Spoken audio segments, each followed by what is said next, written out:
VOA Afrique. Hello, hello! Bienvenue mes amis, c'est vous et nous.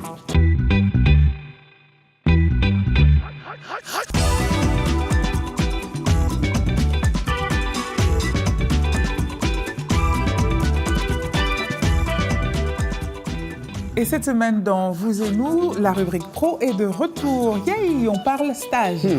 Et puis on ira à Londres pour l'histoire d'un taxi très honnête. Très jolie histoire. Jolie histoire également, celle qui, au Togo, montre que des ordinateurs peuvent être disponibles pour les non-voyants. Awesome. Et puis nos rendez-vous habitués à l'hashtag Vous et nous et l'Anglais Express. Mais d'abord, Roger, on va au Festival Africa Web à Abidjan. Ah oui, le festival ANAM, le festival Africa Web a eu lieu à Abidjan du 27 au 29 novembre. Pendant 3 jours, les intervenants de tous bords alors et le grand public se sont retrouvés pour découvrir les tendances du numérique, nouer des relations d'affaires et réfléchir au mieux vivre ensemble par l'innovation, la créativité, l'entrepreneuriat. C'est un reportage de Marie-Angèle Toniba. La 4e édition de l'Africa Web Festival s'est ouverte le lundi 27 novembre à Abidjan en présence de plusieurs personnalités et partenaires du web et du numérique. Le thème de cette année était inscrit sous le signe de la créativité, de l'innovation et de l'entrepreneuriat. L'intérêt de la création ou de la fondation d'Africa Web Festival, c'est que tout l'écosystème africain parle de la même voix, se rencontre et discute ensemble et fasse des affaires. Le but, c'est l'inclusion. Cette année, mettre le numérique au service de l'art, de l'artisanat. Et c'est pour ça que vous avez tous les artisans qui sont là et qui vont participer aux séances de formation et d'ateliers qu'on va faire de masterclass pour améliorer leur travail d'artisan.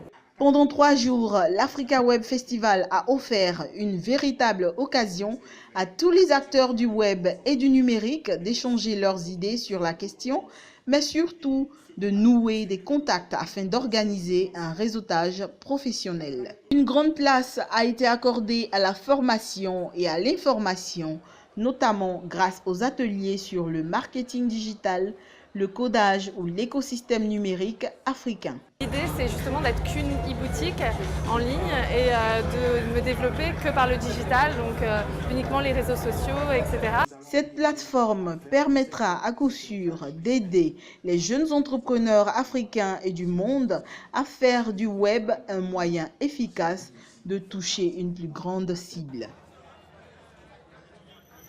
Quand je vois ce type d'événement, je me dis que si j'avais pu y participer, j'aurais été certainement meilleure en navigation dans le numérique et tu te serais moins moqué de moi. Et puis cet événement a été fondé en 2014 par une femme, Mariam Sy Diawara.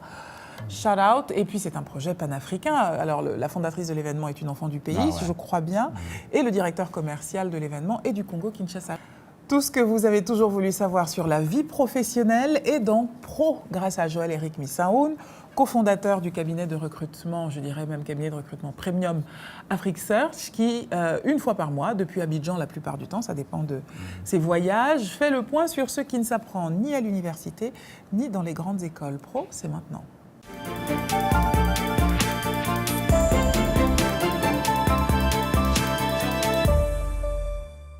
Bonjour Anastasie, bonjour Roger. Ravi de vous retrouver depuis Abidjan après quelques semaines de repos. Cette semaine, nous allons parler du stage. Le stage est un élément important dans le parcours d'un jeune qui est en recherche d'emploi. Le stage doit être, bien entendu, bénéfique à chacune des parties, c'est-à-dire l'entreprise et le stagiaire. Côté entreprise, il est indispensable de savoir exactement ce qu'on va faire à notre stagiaire avant même son arrivée. Connaître les interlocuteurs qu'il va avoir dans l'entreprise, savoir exactement dans quel département il sera et bien sûr quelles missions et quelles tâches vont lui être confiés. Côté stagiaire, il faut préparer son passage dans l'entreprise, il faut se renseigner à l'avance sur l'entreprise en question, ses activités, ses différents départements et bien sûr le département ou le service dans lequel on va atterrir, si on a déjà l'information évidemment, et puis surtout commencer à se préparer à cet environnement. Il faut, en tant que stagiaire, s'adapter aux règles de l'entreprise, les horaires, etc. Faire en sorte de pouvoir networker au sein de l'entreprise, parler au maximum de gens possible, communiquer, garder des contacts, créer son réseau en interne et puis surtout maximiser le passage dans l'entreprise en essayant de garder, après sa sortie, un contact avec l'entreprise et essayer peut-être d'y obtenir un emploi à long terme. L'entrepreneur du mois, c'est Sobel Ngom, Sobel Aziz Ngom, un jeune Sénégalais d'une trentaine d'années. Il a été d'abord membre de l'association Ashoka et ensuite il a créé en 2014 sa propre entité, Social Network Factory. Cette entité est déterminé à créer du leadership parmi la jeunesse africaine. Sobel fait un travail fabuleux. Il a commencé au Sénégal, il est aujourd'hui sur toute l'Afrique de l'Ouest quasiment, et c'est un jeune à connaître. Sobel a été en 2014 le plus jeune boursier de l'association YALI, lancée par le président Obama. Il a été cité à plusieurs reprises par le président Obama dans ses discours, et donc Sobel est un jeune qui monte, qui monte, qui monte. Voilà, merci, bonne semaine et à bientôt. Au revoir. Merci à vous. Waouh. On apprend toujours. Hein. Sobel Ngom, j'ai bien noté le nom. Ah, t'as bien noté le nom. Oui. Il est très fort. Une autre chose que vous n'allez pas peut-être apprendre aussi à l'école, c'est quand vous trouvez l'argent d'autrui, là, remettez. Imaginez, vous êtes chauffeur de taxi à Londres. Hein, alors imaginez que sur la banquette arrière de votre véhicule, vous trouviez 50 000 €, plus de 50 000 $ bien sûr. Que feriez-vous hein? Bien sûr, c'est un chauffeur somalien qui les a rendus. Et cette histoire, Anna, pas comme les autres, que nous raconte notre reporter de Londres, Ridwan Hadji Abdiwali, que je rencontrais quand j'étais à Londres, en fait. Oh, voilà. okay. Suivant. Un chauffeur de taxi à Londres est devenu le chauffeur le plus populaire après qu'il ait retourné 50 000 € oubliés dans son véhicule. Mohamed Ahmed, 59 ans, nous dit que l'argent appartenait à un couple indien qu'il avait pris dans un hôtel à Londres. J'ai pris 2 passagers, un homme et sa femme à l'hôtel Taj. Je les ai déposés sur la rue Régence. La femme a oublié son sac à main Gucci. Ahmed dit avoir découvert le sac contenant l'argent après avoir déposé son prochain client. Je ne l'ai pas ouvert immédiatement. J'avais une autre course. Je suis parti jusqu'à l'est de Londres. Dès que j'ai déposé mon passager, c'est à ce moment que j'ai ouvert le sac et j'ai trouvé l'argent. Il ne pouvait pas le croire, mais il n'a pas hésité une seconde à retourner l'argent à son propriétaire. J'ai décidé de retourner l'argent et de tout remettre au propriétaire. Les employés de l'hôtel ne pouvaient pas croire que quelqu'un puisse rendre une telle somme. Dès que je suis arrivé, le concierge les a appelés tout de suite et leur a dit « Le chauffeur est de retour avec votre sac, revenez vite à l'hôtel ». C'était émouvant pour eux parce qu'ils n'avaient jamais perdu quelque chose de cette valeur. S'il t'arrive de le perdre, tu es certain à 70% de ne pas le retrouver. Le mari et la femme m'ont remis une récompense de 450 livres. Ahmed dit avoir remis cette récompense à la population somalienne affectée par l'explosion d'un camion piégé à Mogadiscio le 14 octobre dernier. Il s'est dit prêt à refaire le même geste si l'occasion se répète et il le fera, dit-il, sans poser de questions.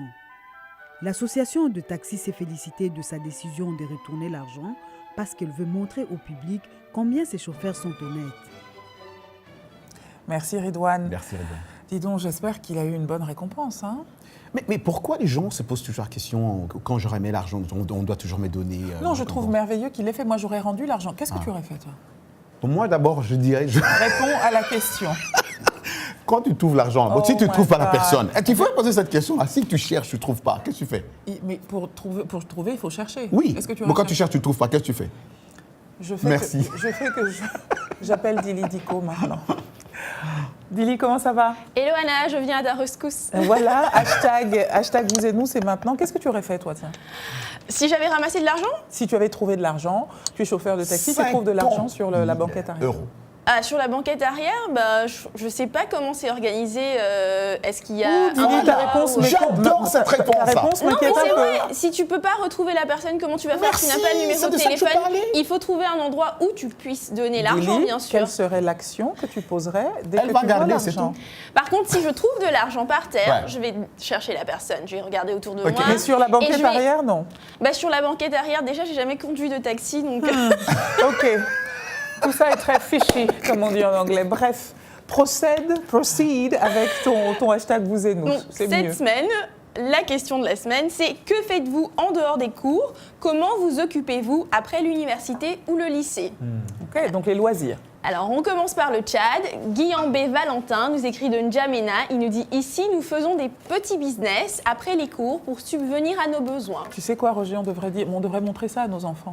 Ça, c'est vraiment bien. Lunka Eratus nous écrit de N'Djamena et il nous dit « En dehors des cours, j'occupe mon temps en draguant les filles du quartier. » Alors, bravo Lunka, parce que c'est après les cours, c'est en dehors des cours. Il y en a qui le font pendant les cours. C'est bien qu'il ait commencé en dehors des cours. Oui. Hein. Ouais. Et enfin, le dernier, Aladoun nous écrit de N'Djamena. Donc, on a eu pas mal de commentaires du Tchad. Après les cours, je cause avec mes amis du quartier et aussi ceux présents sur les réseaux sociaux. Puis, je me repose avant de commencer les révisions. Bon, tout ça est très divers et varié, c'est très bien. Mais il quitte l'école pour finir sa journée avec l'école. Oui. Mais c'est organisé. C'est vrai, c'est très organisé. Alors, tu as fait un tour sur le web ? Un tour sur le web, et la semaine dernière, c'était Thanksgiving.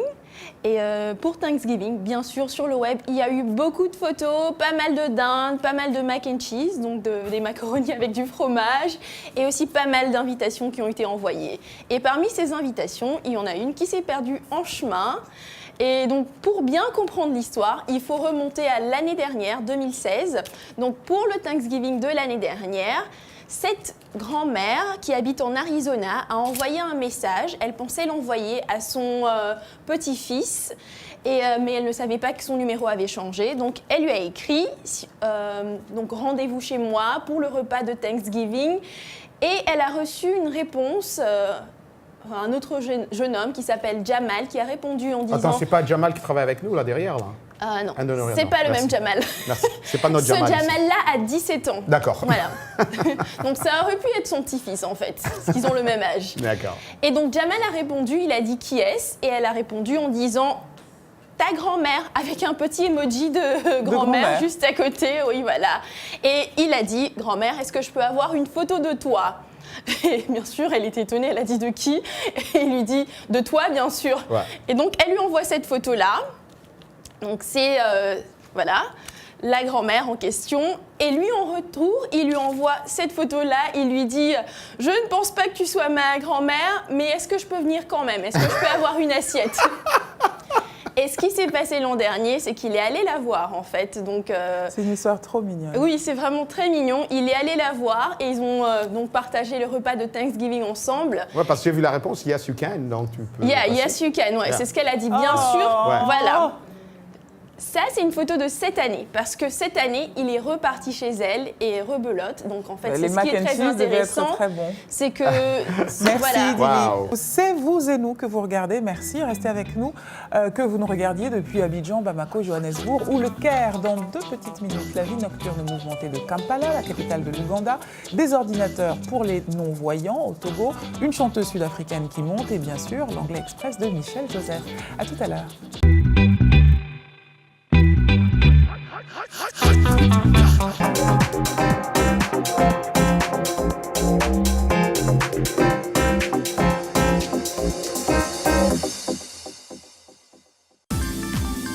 La VOA sur votre portable avec l'application Mobile Streamer. Écoutez nos programmes n'importe où, quand vous le voulez. C'est gratuit avec Internet. L'application est disponible sur iPhone ou Android. Ou alors, composez les numéros de téléphone suivants. VOA Afrique, 24h sur 24 sur votre portable.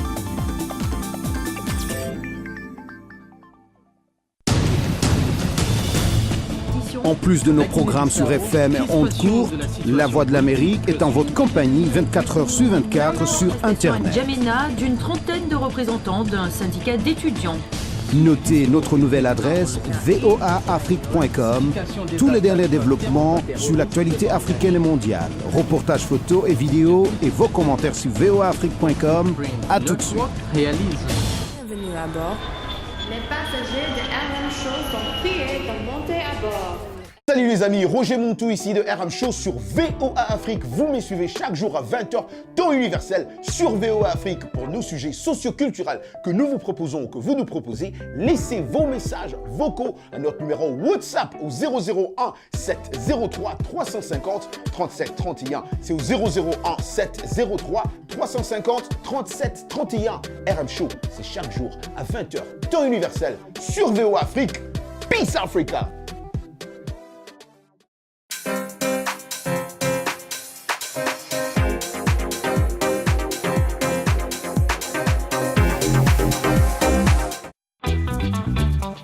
Vous et nous, part 2. She's here, our English professor. Madam Professor. Madam Professor. Mais je grandis à chaque fois.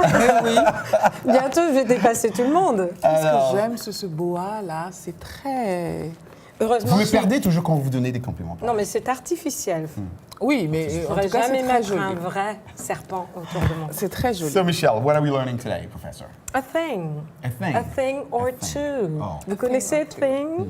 Oui. C'est un mot passe-partout. On s'en sert beaucoup en anglais. T-H-I-N-G. Oui. Bienvenue à l'Anglais Express. Thing veut dire objet ou chose. En tant que nom, thing peut signifier un objet, mais il peut tout aussi bien avoir d'autres significations.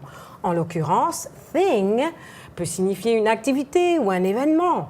Par exemple, quand je prépare l'Anglais Express, je dirais « The first thing I do is choose a subject ». La première chose que je fais, c'est de choisir un sujet. Thing peut aussi signifier un avis ou une information. The last thing he said was that he was leaving the company.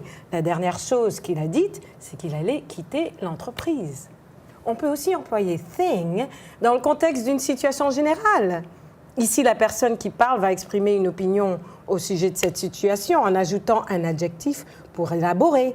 The most important thing is not to give up. La chose la plus importante, c'est de ne pas se décourager. Par exemple, quand il s'agit d'apprendre une langue. L'anglais express, par exemple. Et voilà pour l'anglais express. Merci, Madame Merci Professor. infiniment, Michel Joseph. Et A on l'arrête thing. trop, a thing. A thing. A thing. A thing. Est-ce qu'on peut dire d'une personne? A thing? Of course. L'Anglais Express revient la semaine prochaine. Et si pour vous, la semaine prochaine, c'est trop loin, pour réviser, www.voaafrique, rubrique Vous et nous.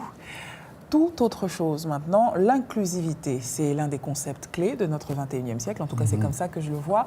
L'idée est simple, pour une situation ou une activité donnée, inclure toutes les composantes de la société sans discrimination de genre, de race ou de capacité physique par exemple. Et ça marche en Afrique aussi. La preuve par l'exemple, au Centre des aveugles de Togoville, à 80 km de Lomé, au Togo donc, une association a lancé un projet d'équipement d'ordinateur pour la formation de jeunes élèves non-voyants. Nous sommes à l'Institut des aveugles de Togoville. Situé à une centaine de kilomètres au sud-est du Togo, ce centre accueille des jeunes non-voyants âgés de 12 à 20 ans. Grâce à une formation en informatique, ils manipulent aisément un ordinateur, de la mise sous tension à la déconnexion. Les élèves du centre savent comment scanner des documents, ils écrivent des tests, reçoivent et envoient des emails et parlent à des correspondants via Skype. Grâce à ce projet, moi je suis capable aujourd'hui de créer des dossiers et de saisir des tests et de scanner, d'aller sur Internet. Les enseignants et formateurs de l'Institut sont aussi des non-voyants. Après une formation spécifique donnée dans le centre par des bénévoles, ils sont désormais mieux outillés pour accompagner les élèves qu'ils encadrent. Tout se passe via un système audio et des raccourcis clavier. L'accès à l'informatique des personnes non-voyantes est facilité par des lecteurs d'écran, dont JAWS, la solution d'accès au travail grâce à la parole. Donc vous écoutez JAWS parler et il vous dit tout ce que vous faites sur votre ordinateur. Il lit l'information, il lit l'environnement de votre travail et il peut facilement vous indiquer parfois ce que vous devez faire dans telle ou telle condition pour contourner des difficultés. Ce programme connaît un franc succès. Il participe ainsi à l'inclusion sociale des déficients visuels. La réflexion est en cours pour améliorer quantitativement et qualitativement l'accessibilité des non-voyants au contenu sur Internet par la mise à disposition d'autres matériels. Un de mes travaux de fin d'études, quand je fréquentais encore Marymount University, était l'informatique pour malvoyants. Mes amis de classe, oui, c'est vrai, et moi-même, ouais, nous avions développé une sélection des meilleurs claviers, grosses touches, tu vois, comme ça, ils peuvent bien voir, et aussi autocollants à gros caractères et logiciels d'agrandissement pour rendre accessible l'informatique pour eux. Et ça a marché. C'était ce qu'on nous avait demandé comme travaux de fin d'études. Mais tu es fantastique en fait. Merci. Il était temps que je m'en rende compte. Merci. Tout autre chose à Kampala, la capitale de l'Ouganda. Quand certaines parties de la ville s'endorment, d'autres se réveillent. Et dans certains quartiers, on ne dort carrément pas du tout. Mugume Davis, roi Karingi, est allé à la rencontre des entrepreneurs de la nuit. Le récit est de Gaby Dorsil. Bienvenue à Kampala, une ville qui ne dort jamais et où le moyen de transport le plus facile est la moto, connu localement sous le nom de Boda Boda. Judas Sentamou pilote l'un de ses mototaxis et il nous dit qu'il gagne plus d'argent la nuit que durant la journée. Les gens qui se déplacent pendant la journée épargnent beaucoup, donc ils ne payent pas beaucoup pour les Boda Boda. Ceux qui viennent la nuit sont là pour le plaisir. Ils viennent pour dépenser. Si tu leur dis combien tu veux, par exemple, d'ici jusqu'à quelque part, ils payent parce qu'ils sont venus pour dépenser. Dans la banlieue de Makindye, nous rencontrons Tasha, une jeune femme de 26 ans qui aime faire la fête toute la nuit avec ses amis. La bonne musique me fait plaisir et j'espère que tout le monde aime la bonne musique.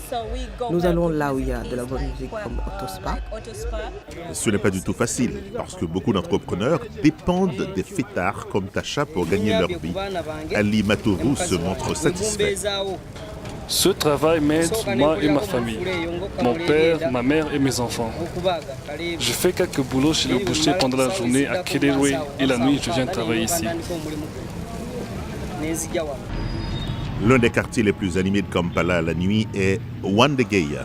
Ici, vous trouverez une variété d'entreprises qui vendent des chaussures, des vêtements, de la nourriture et du café.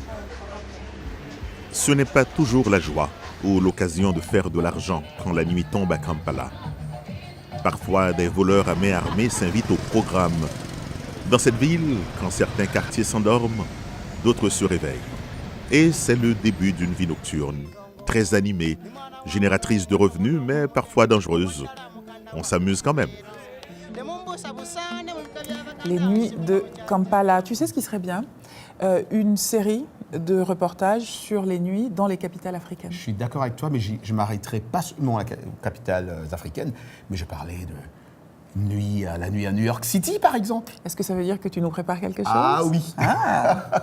Stay posted, keep posted, restez avec nous. That's right. Quittons l'Ouganda pour l'Afrique du Sud à la découverte de Sisana, jeune chanteuse montante de Johannesburg. Avant la reconnaissance, la jeune femme a dû surmonter la mort de ses parents, le chômage, la famine, avant de créer sa propre boîte de production contre vents et marées, vous allez le voir. Salwa Jafari l'a rencontrée à Johannesburg juste avant le début de sa tournée internationale.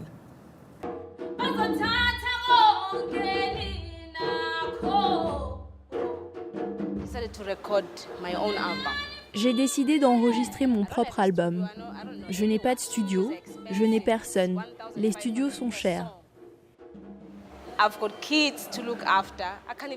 1500 $ par chanson. J'ai des enfants et je dois payer le loyer. Je touche 900 $ quand je travaille comme choriste. Alors j'ai pris la décision de rentrer chez moi, mais de ne pas acheter de la nourriture. Je sais qu'on n'en a pas assez, mais je ne vais pas en acheter. Don't think it's strange that I don't call you every day. Don't mind his actions, listen to the words I say. À 26 ans, Sisana a fait l'impensable, tourner le dos à 3 labels de musique pour s'embarquer dans une aventure solo assez risque et péril. Nous l'avons rencontrée dans ce modeste complexe d'appartements à Johannesburg. Elle y vit avec ses 3 frères cadets. Je suis une maman à temps plein. Je m'occupe de 2 ados et d'un garçon de 10 ans. Je vis ici depuis 2011. Ma grand-mère est morte. J'ai pris en charge mes petits frères, mais je vais déménager bientôt.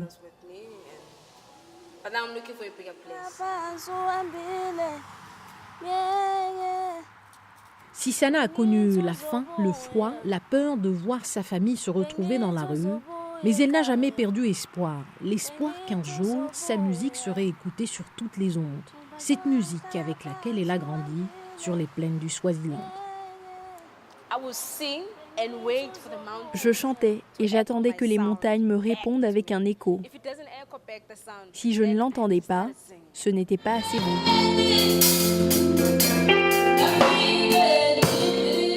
À l'université, elle choisit d'étudier le journalisme audiovisuel. La boîte à images l'a toujours fascinée. Elle rêve de devenir Oprah ou de chanter un jour sur la chaîne nationale. J'ai passé 2 à 3 ans à me renseigner sur les labels de musique. Ce que je n'ai pas du tout apprécié, c'est quand ils t'enregistrent, ils font tout et tout leur appartient. Et je dis comment est-ce possible qu'ils s'approprient ce qui est ma création? Et puis ils vous donnent 16% des bénéfices. Où sont passés les 84%? Elle peine à joindre les deux bouts après la mort de sa grand-mère, fait des petits boulots, travaille comme choriste pour des chanteurs de renom. Elle se serre la ceinture et avec ses économies, elle enregistre son premier album.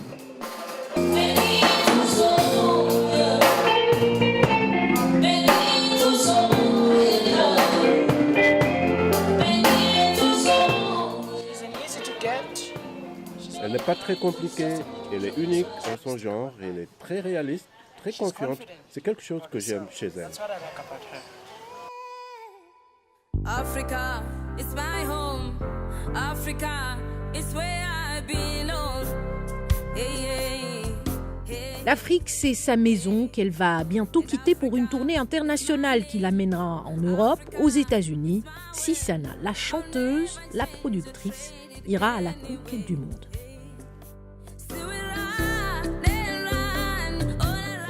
Je pense vraiment que Sisana a de l'avenir, hein, ça c'est sûr, et on sait bien le voir. Mais moi, la question que je me pose pas, c'est un reportage de notre collègue Salwa Jafari, qui revient de Joburg, Johannesburg. Je me demande qu'est-ce qu'elle a encore fait là-bas, qu'elle nous a pas encore dit. Tu veux dire qu'est-ce qu'elle a fait, qu'elle n'a pas mis à la caméra? Oui. Ben, si elle n'a pas souhaité le mettre à la caméra, elle doit avoir ses raisons. Mais peut-être qu'il faudrait qu'on la réinvite pour lui reposer la question. Je suis d'accord avec toi, you got it. Allez. You got it. Mais voilà les amis, c'est déjà la fin de cette émission. Non. Ah ouais, les bonnes choses ne durent pas, hein, ça sûr, on dit toujours ça. C'est pas toi qui m'as appris ça? Non. D'accord. Mais on dit comme d'habitude, rendez-vous la semaine prochaine. Ciao, ciao.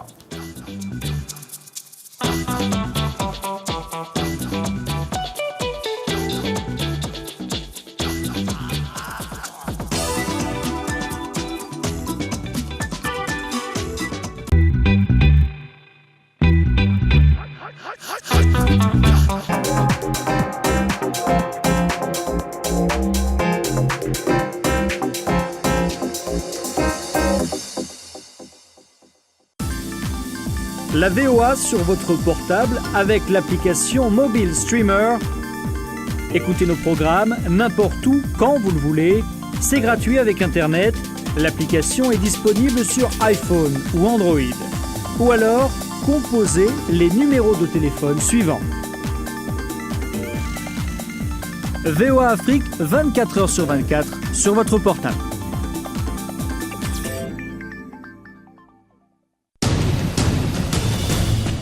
En plus de nos programmes sur FM et ondes courtes, La Voix de l'Amérique est en votre compagnie 24 heures sur 24 sur Internet. Jamena, d'une trentaine de représentants d'un syndicat d'étudiants. Notez notre nouvelle adresse voaafrique.com. Tous les derniers développements sur l'actualité africaine et mondiale. Reportages photos et vidéos et vos commentaires sur voaafrique.com. À tout de suite. Bienvenue à bord. Les passagers de RM Show sont priés de monter à bord. Salut les amis, Roger Montou ici de RM Show sur VOA Afrique. Vous me suivez chaque jour à 20h, temps universel sur VOA Afrique pour nos sujets socio-culturels que nous vous proposons ou que vous nous proposez. Laissez vos messages vocaux à notre numéro WhatsApp au 001 703 350 37 31. C'est au 001 703 350 37 31. RM Show, c'est chaque jour à 20h, temps universel sur VOA Afrique. Peace Africa!